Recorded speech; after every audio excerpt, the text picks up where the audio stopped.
미국 엘라베마주의 한 대형 교회가 신학적 방향에 대한 우려 때문에 연합감리교회를 탈퇴하기로 했습니다.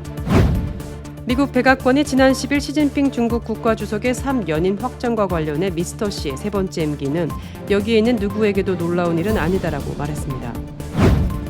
고용시장에서 수요가 공급을 초과하는 현상이 계속되는 미국에서 미성년 노동에 대한 규제를 완화하려는 움직임이 확산하고 있습니다.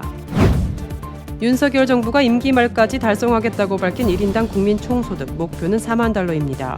이러한 수치는 국민의 삶의 질까지 아우르지 못하는 수치일 뿐이라는 지적이 나왔습니다. 미국 최대 자동차 회사 제너럴 모터스가 인공지능 챗봇 챗 GPT를 자사 차량에 적용하는 방안을 모색하고 있습니다.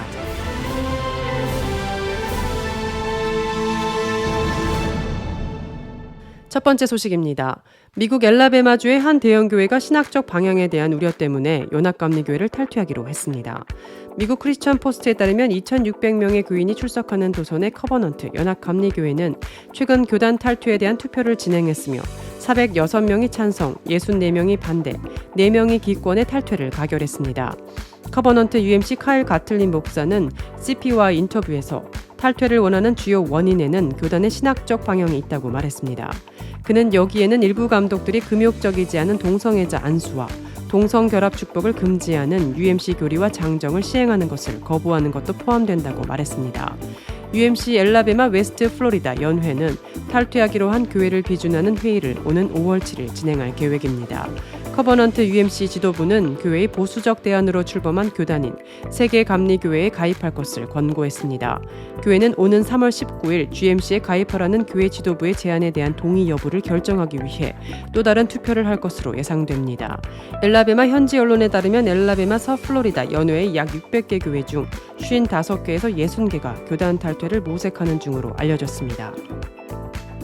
미국 백악관이 지난 10일 시진핑 중국 국가주석의 3연임 확정과 관련해 미스터 씨의 세 번째 임기는 여기에 있는 누구에게도 놀라운 일은 아니다라고 말했습니다. 국민일보는 존 커비 백악관 국가안전보장회의 전략소통조정관이 이날 전화브리핑에서 시 주석이 중국 건국 이후 처음으로 3년인 주석이 된 것에 대해 우리는 그것이 자신 및 중국 공산당, 중국의 미래에 무엇을 의미하는지에 대해서는 미스터 씨가 말하도록 둘 것이라고 밝혔다고 보도했습니다. 커비 조정관은 조 바이든 대통령은 중국과의 전략적 경쟁을 관리하는 데 집중하고 있다면서 바이든 대통령은 미국이 경쟁에서 승리할 준비가 돼 있다고 믿는다고 말했습니다. 이어 긴장이 높아가는 때가 소통 채널이 필요할 때다. 우리는 중국과 소통 채널을 계속 열어놓을 것이라고 말했습니다.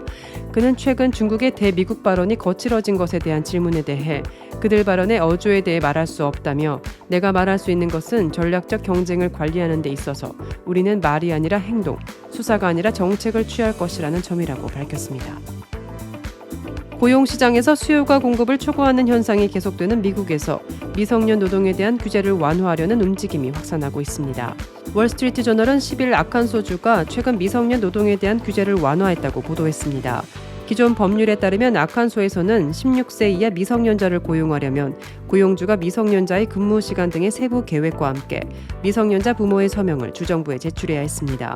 그러나 아칸소 주의회는 이 같은 허가 취득 절차를 폐지하는 내용의 법안을 통과시켰고 세라 허커비 샌더스 아칸소 주지사는 서명 절차를 거쳐 법률을 선포했습니다.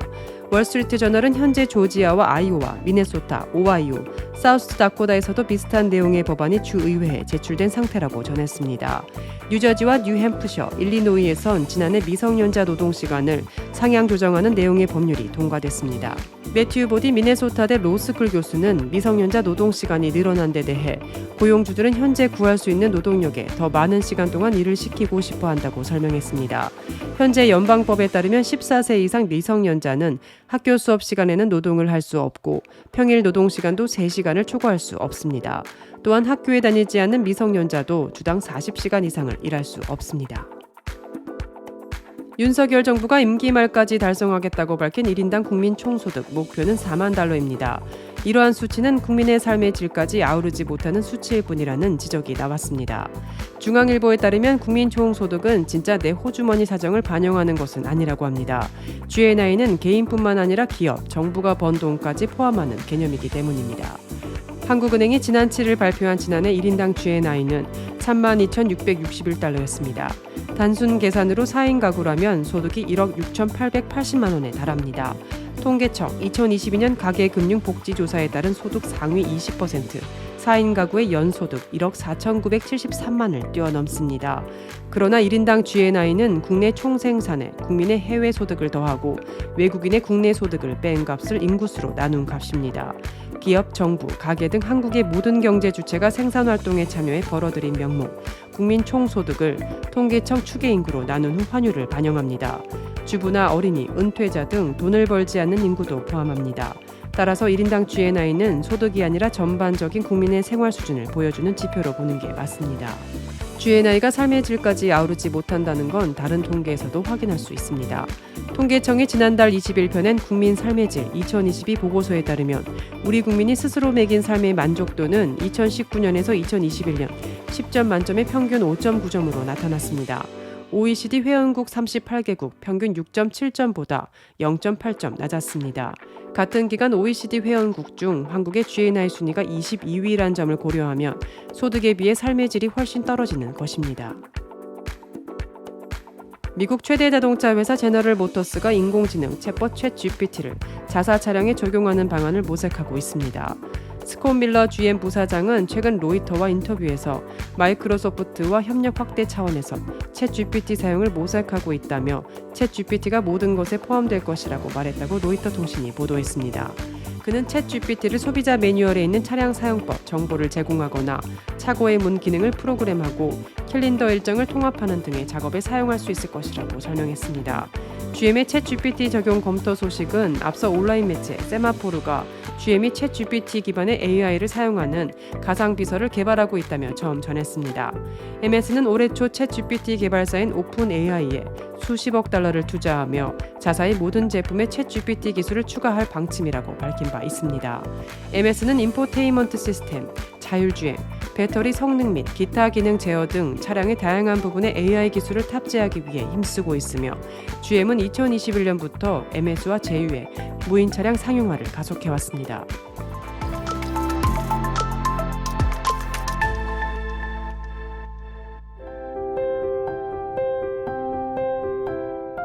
세상을 밝히는 크리스찬 소식입니다. 아프간판 쉰들러 리스트 서우석 아프가니스탄 선교사는 2021년 8월 무장조직 탈레반이 아프간을 점령한 후 100명이 넘는 난민 구출 사역을 이어오고 있습니다.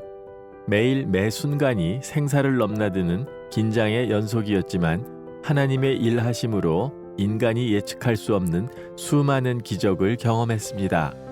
재미교포인 서 선교사는 2008년 1월 40세에 군에 입대했습니다. 아프간으로 파병된 그는 자연스럽게 아프간을 마음에 품게 됐습니다. 3대째 신앙을 물려받은 그였지만 군대에서 의무병으로 훈련받으며 하나님과의 인격적인 만남을 경험했습니다. 2014년 제대한 그는 미국 고든 코넬 신학교에서 목회학 석사 과정을 마쳤습니다. 그리고 아프간 입국을 기다리던 2021년 8월 15일 아프간 수도 카불에 탈레반이 입성했다는 소식을 들었습니다. 아프간에서는 미국인과 현지인의 목숨이 위험했습니다. 여러 구호단체에 저와 현지인들을 구해달라고 요청했지만 우선순위에서 밀려 한 명도 빼내지 못했습니다. 제가 직접 가서 구출해야겠다고 생각을 했죠. 그는 하나님의 일하심을 믿고 그 다음 달 중순 파키스탄으로 떠났습니다. 현지에서 서류 등을 갖추고 협상하는 과정에서 아찔한 순간이 수없이 많았지만 하나님의 인도하심으로 지난해 1월 5가정의 구출을 성공했습니다. 4개월 만에 이룬 기적이었습니다. 첫 구출 후 최근까지 77명의 아프간인을 구출했습니다. 최근에는 20여 명의 구출 작업을 진행 중입니다. 아프간인들이 브라질 등 제3국으로 이동하고 타국에서 적응하기까지 필요한 항공료, 숙소, 생활비 등 모든 비용은 서 선교사가 부담을 했습니다. 하나님이 하신 일에 감격스럽습니다.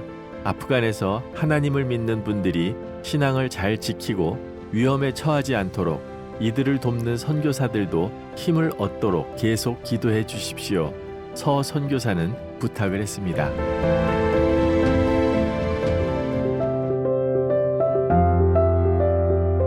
크리스천에게 뉴스는 기도 제목입니다. 오늘의 뉴스를 통해 보는 기도 제목입니다.